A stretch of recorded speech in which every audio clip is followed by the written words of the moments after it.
آپ تاریخ کچھ زیادہ دور سے نہ اٹھائیں، بے شک جو لاسٹ والا جو اشرہ گزرا ہے اسی کو اٹھا کے دیکھ لیں، اس میں ہر چیز واضح ہو جاتی ہے، میرے خیال میں کافی ہوگا۔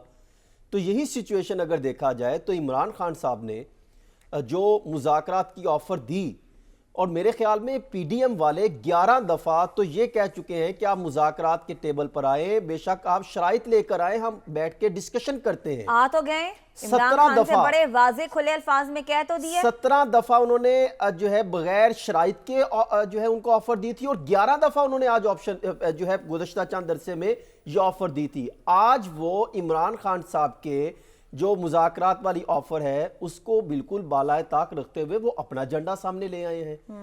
اس کا مطلب کہ وہ نہیں چاہتے کہ ملک میں عدم استحکام جو ہے وہ کسی حد تک کم ہو، کوئی حالات بہتری کی طرف آئیں۔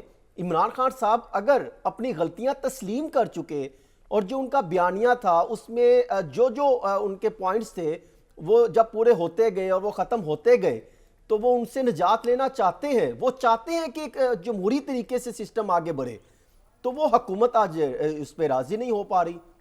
دیکھیں اس میں دو وجوہات ہیں۔ کیا؟ ایک تو وجوہات یہ ہے کہ آج جب کل بھی اور آج بھی جو مسلم لیگ نون کی ایک سینئر لیڈرشپ کا جو اجلاس ہوا اس میں یہ چیز زیر غور لایا گیا کہ اگر عمران خان جو کارڈ کھیل رہا ہے سیاسی طور پہ، اگر ہم اس پر بھی چلیں تو وہاں پر بھی ہمیں نقصان ہے۔ کیونکہ جب ڈسکشن ہوگی تو وہ ضرور ایک آدھ مہینہ وہ بھی پیچھے آئیں گے، ایک آدھ مہینہ یہ بھی تھوڑا سا آگے جائیں گے، معاملات وہی اپریل مئی تک چلے جائیں گے۔ وہ یہ نہیں چاہتے کہ ایسے حالات بنے۔ اور دیکھیں پاکستان مسلم لیگ نون پی ڈی ایم کے اندر خود درارے ہیں، میں ہمیشہ سے یہ بات کرتا ہوں۔